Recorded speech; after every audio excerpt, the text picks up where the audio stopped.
Alright, testing 1, 2, 3. Testing 1, 2, 3.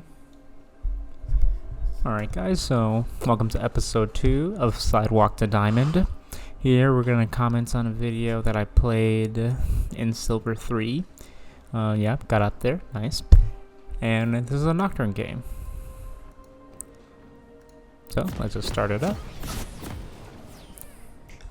Now, Nocturne is a champion that I stated in my previous video that I've been picking up, trying to play. I never really played him too much before in the past.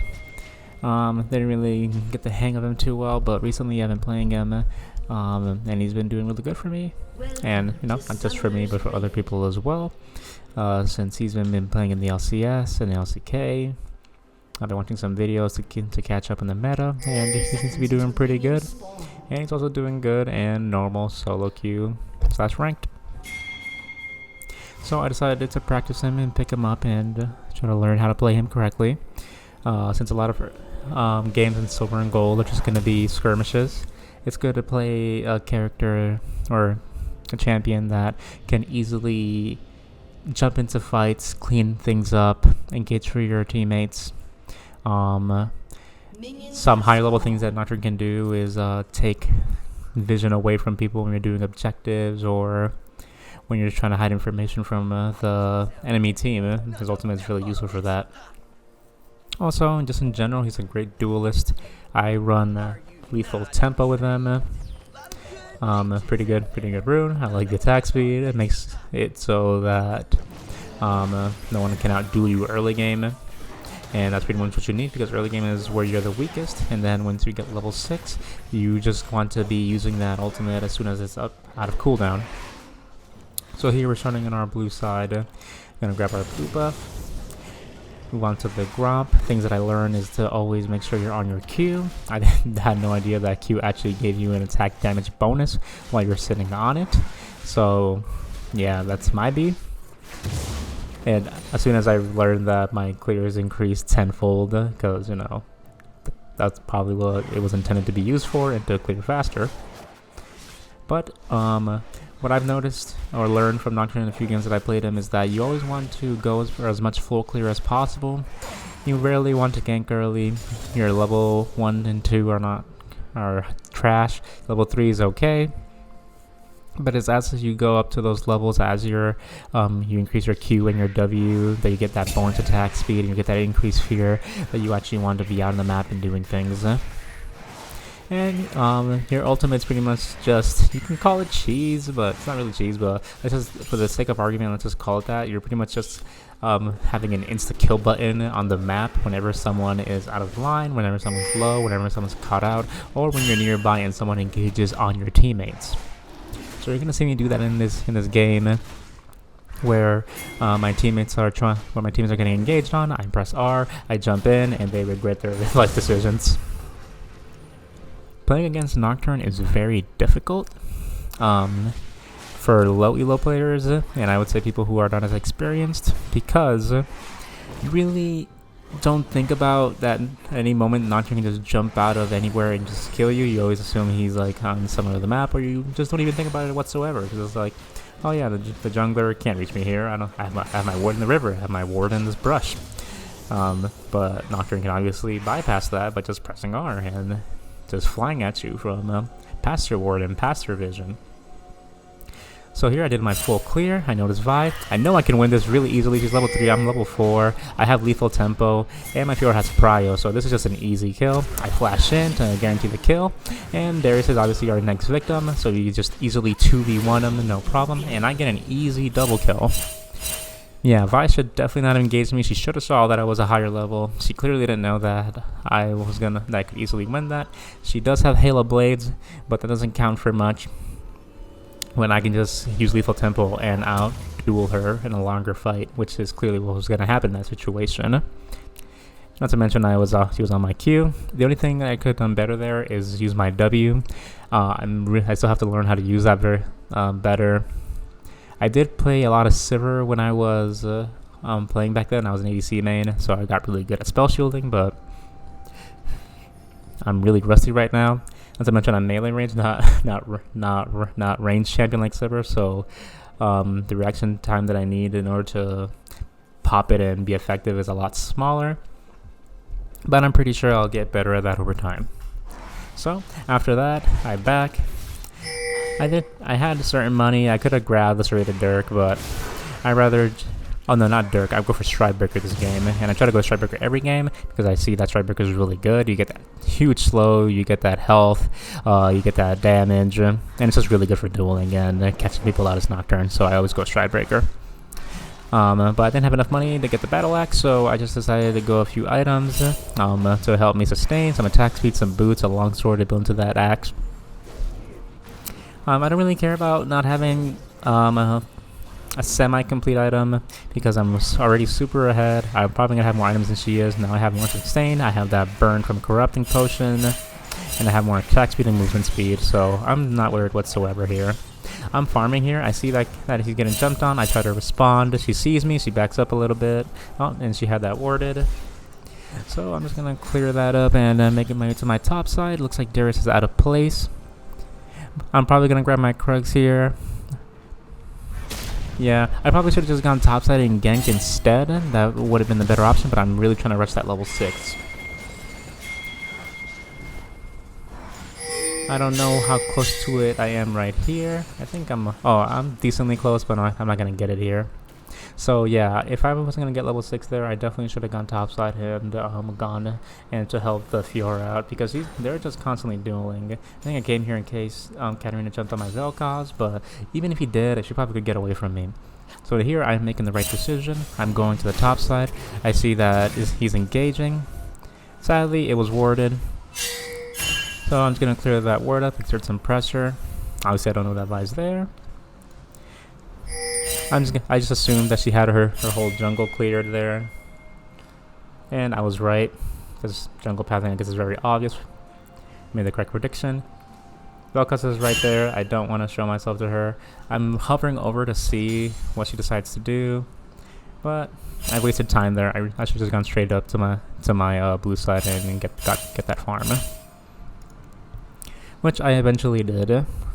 So, you know, props to me there. But very inefficient there. I should have gone topside so you didn't get a gank. Gotta clear that. Then I would have just cleared that ward, given some pressure to my Fiora, and then I should have just gone straight to my blue side and grab my blue and grab my ground to get level 6. So a little bit inefficient pathing there, but watching the video back, I'm hopefully in my next games I can get better at that and do better and you know, dominate my games more. Little slow start the game, but we got a level 6 right there. A little late, definitely could have had that way earlier, but we're still ahead of the Vi, which is really good.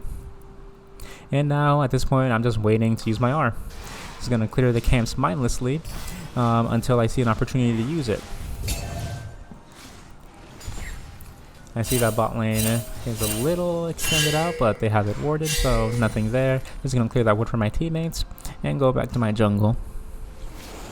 Gonna see if I can grab anything mid. Nope. Okay, just get this free dragon. Vi's right there. I don't really have that much prio here. I don't know if my team should actually start this. Good, I made the right decision. I did not start it. They were all alive. We had no vision of them right now, and they're all collapsing. Me calling that off and walking away is definitely the best play there. If we started that, we probably would have lost that fight with the dragon aggro on us. They started it. They definitely could do it better. They have the prio. They have the skirmish. My team definitely doesn't. We have a lot of far range squishy people, Vel'Koz, and Ezreal. So definitely it was something that we had to give up there. We definitely could not have grabbed that. So right now I'm just floating around. I definitely should have just went straight to my red buff. Could have ignored whatever they were doing there. Well, you see a lot of times that I hover over it, not like indecisively. Like that's something that I'll learn over time to not do. Oh, here I'm trying to help my Fiora. Okay, here I should just literally be doing my red buff. I should not be going anywhere else. I'm wasting a lot of time. I don't even know if I'm gonna get her here. I go for the flash. She tries to get away. I miss one auto, and she uses that plan to hover over me. My teammate's gonna get it? Nope, he decided not to get it. He took too long. I didn't want her to get a chance to jump away, so I just took the kill. A lot of times when my teammates are doing good and they're serving in lane, I like to give them kills so they can scale.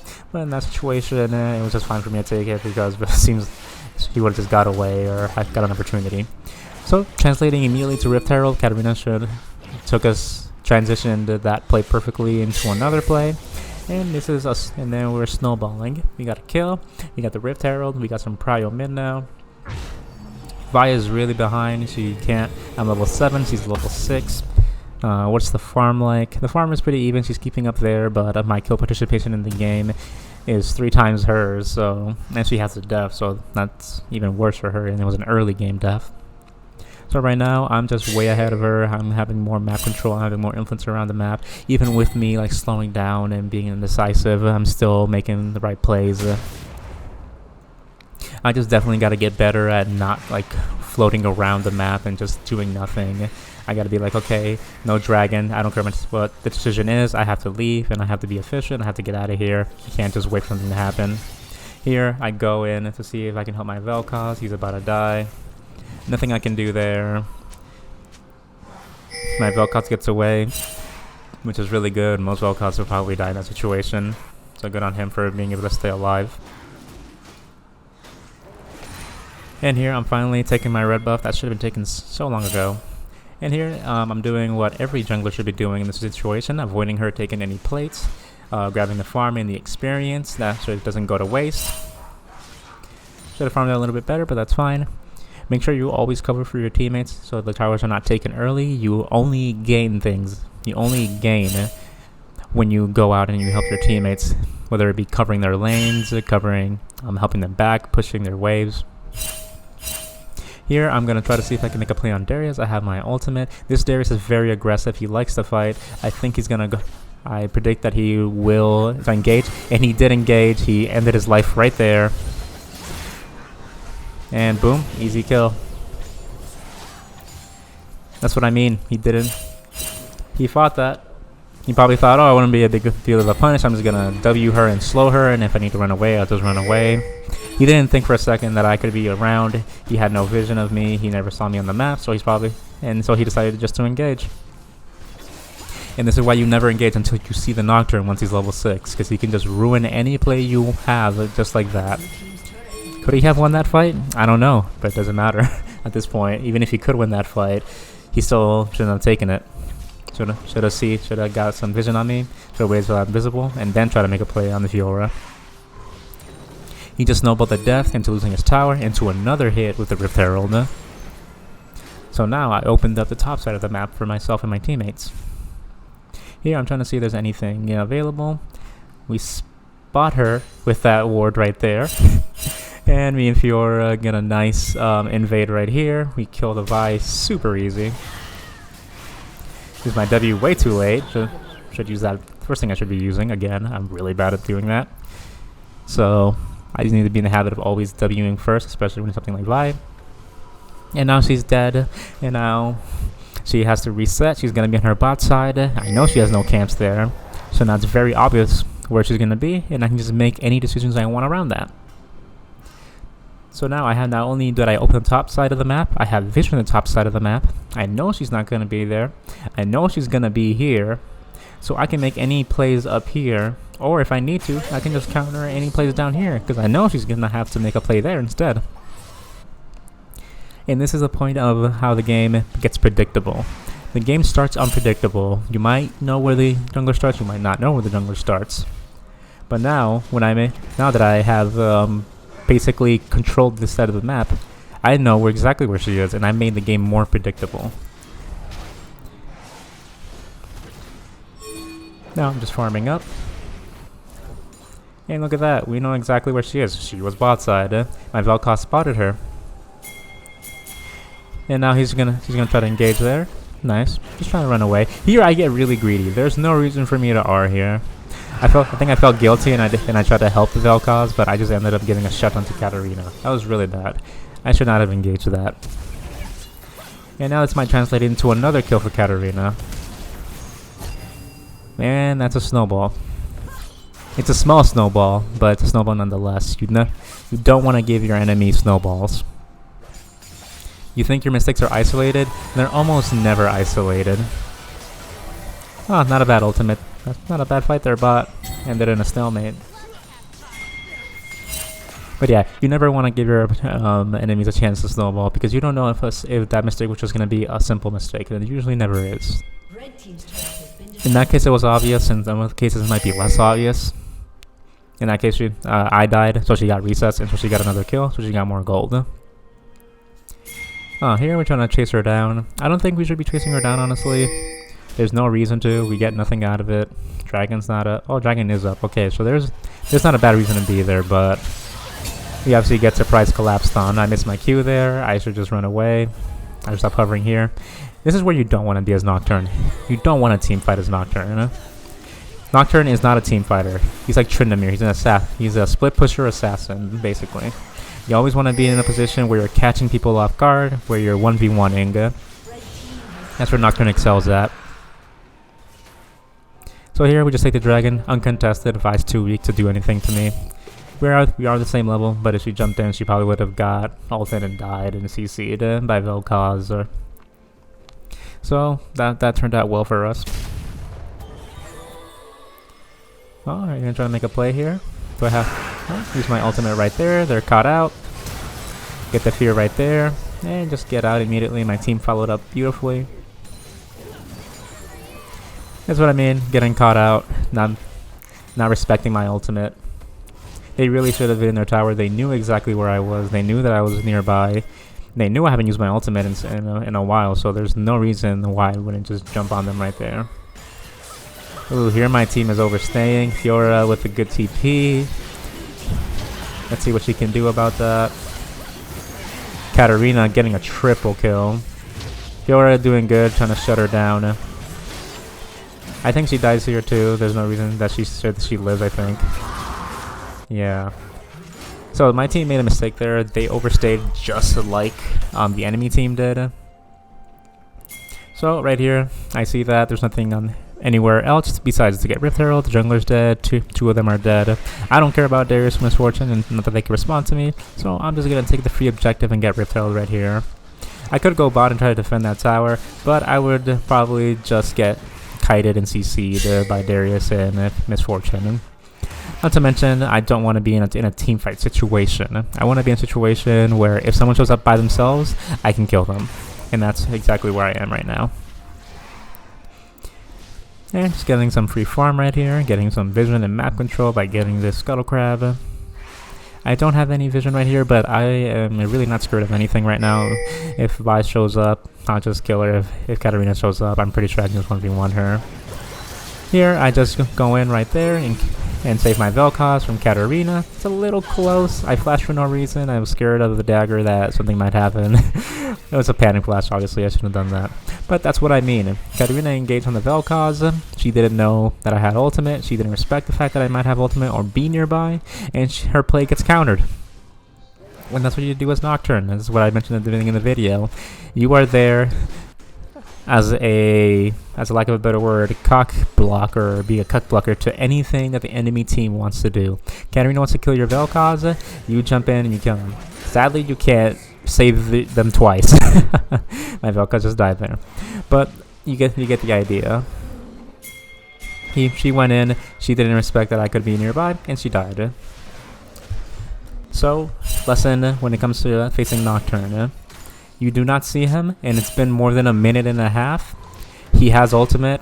He might be looking at you. Do not try to make a play until you see that he's far away in the map. Like Katarina should have literally waited for me to show myself somewhere and then be like, oh, okay, I'm going to try to get Vel'Koz here. I'm going to try to get farm. It is a little frustrating to have to make decisions based on another character, but that's what happens when you get a fed Nocturne. Right now I'm 7-1. I got my stride breaker. I got my boots in order to protect myself from Misfortune autos, Darius autos, Vi autos. I'm very tanky. I have a lot of CDR. I'm using Ultimate Hunter. I don't know if I have all my stacks. I'm missing one stack. I'm pretty sure it's Misfortune. Yeah, so my ultimate's basically really, really low cooldown. Right now my team is fighting. Katarina's trying to kill my Ezreal. I jump in, they get away. I have to respect that I can't go in there anymore, and I back up. You have to know that when you can't fight, and that's a position where you can't fight. Some people would think, oh, you're Nocturne, you're 7-1, why don't you just go in? And that's because why go in when I can just respond with my team right there and kill them all? There's no reason to put myself in a position where I could give a shutdown and potentially snowball the game for them when I could just either leave that play, leave it as a mistake, leave it at 600, 300 gold, but instead turn it into like 900 gold for them.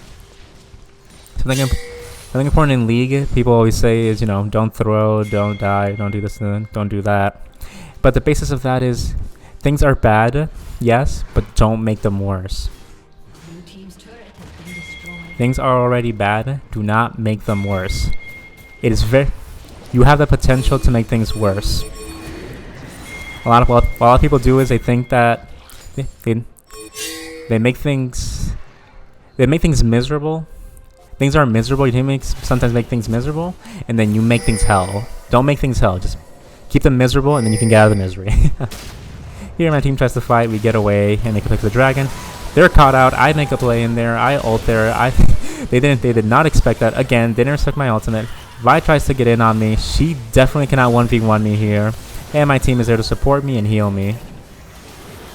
And that was a really good fight for us right there. Fiora sadly overextends there. She should have backed up after that first kill. But it's not a big deal. We get a 2 for 1 and we get the dragon. And that's what I mean. Misfortune and Sana were caught out there. We had vision there, so we knew that their teammates could not respond fast enough. So I just threw my ult there and killed them really fast. And that's what I mean by not respecting the Nocturne ult. So you might be asking, oh, then what could have they done there? Easy. They could have all been together and ready for me to jump on them. If I was Darius and I saw that my 2 teammates were there, Dragon is up, I don't see Nocturne. It's 100% that's where Nocturne's gonna go. It might not. I don't know if it'd be opposite to everybody in the game, but try to keep these things in mind. Nocturne is a very one-dimensional champion. He will only do one thing. He will try to R somebody and kill them. And everything else is different variations of that. You just have to know what he wants to R. But in that case, the teammates should have stuck together. It's the same thing when it comes to a Rengar. Like, in order to counter a Rengar, you stay grouped up. You make sure there's 2 or 3 people. You make sure that there's someone that can stop him. So in that case, in that scenario, if I jumped in there and Darius was there, I would have got immediately pulled by him if I didn't activate my W obviously in time. But still, he would have been able to WQ me. Sana might have it. He would have been able to frontline for them, and Sana and Misfortune might have been able to kite back in. I might have died. But because he wasn't there, and because they didn't think that I could have jumped on there, they lost the fight. So now we just have complete control over the map. This game is essentially over. We have to make the mistakes in order for us to lose. We have a 4K gold lead here. What is this looking like right now? I have a 40 farm advantage. Katarina tries to go in. She forgot the #1 rule again. Where is Nocturne? I am always looking for fights. I am always nearby for 1v1s. And that's something that she should be expecting always. She really should not have engaged her. She should have said, I don't know where Nocturne is. Where is Nocturne? But instead she engages mindlessly and dies. And this is what you want to be as Nocturne. You want to be the obnoxious person who is constantly always there. You always want to make the team think, oh, why was he there? Why was he here? And another example of why was he there? Why was he here? Vi has no vision in that side of the map. She just saw us kill Katarina. Why would we be anywhere else? And Darius follows up and dies with him as well. Now they're just snowballing their mistakes. Now instead of 1 kill per my ultimate, now I'm getting 2 kills because now they're just throwing. And again, I'm getting that snowball rolling much faster every time. Here, I'm not trying to engage. It's a 3v2. Sana, Katarina, Misfortune. There's no way I'd be able to engage on them without my ultimate. Velka just has to run. I am basically just standing here in case one of them makes some mistakes and runs into that bush. That's literally all I'm there for. Here I'm getting a flank on them, get my ultimate. And I get another kill on Misfortune. I just flash there because I don't want to risk her kiting me. And I get a free double kill there. They overextended. And again, they never asked where is Nocturne. If I was them, I would have just backed up. And that's the game right there. So, moral of the story is, guys, always see where the 1v1 is happening. If you see your Fiora split pushing over here, that's where you want to be. If you see that Katarina loves to jump on your Vel'Koz, be nearby for that response. You always want to be where the enemy wants to engage.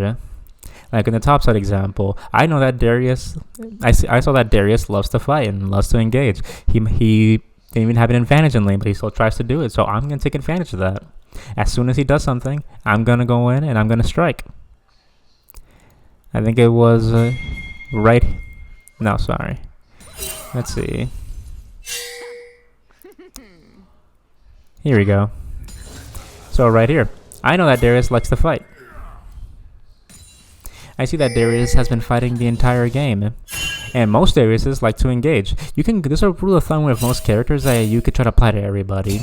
Most Dariuses like to engage and like to dominate their lanes because that's what Darius excels at. Darius excels at snowballing a lead. And as soon as he tries to extend that lead, I just go in and kill him. I didn't start that. He started that. I just responded to what he started. I believe that this... Let's see another example here. This is the second example. I see that Vel'Koz is by himself here. I'm taking my Scuttle. Oh, why did it do that? Let's go farther back. There we go. Alright, so I see that my Vel'Koz is right here by himself. He's an easy target. He's an immobile champion. Then I see Katarina come in. She immediately starts to engage. I'm literally right here. As soon as she engages, I punish that engage. I see my Vel'Koz has to help me here, but we just 2v1 her. That would have been a Vel'Koz death if I didn't do that. So that's what I mean. Be annoying. Always be the person there. Do that, and I think you'll have a lot of success with Nocturne in your low elo games or silver gold, because most people just want to engage in snowball. Katarinas are used to just being able to go to a lane, kill everything, get 8 kills by roaming, and win the game. And you're going to be that stop to that. Well, I hope you guys enjoyed and liked the commentary.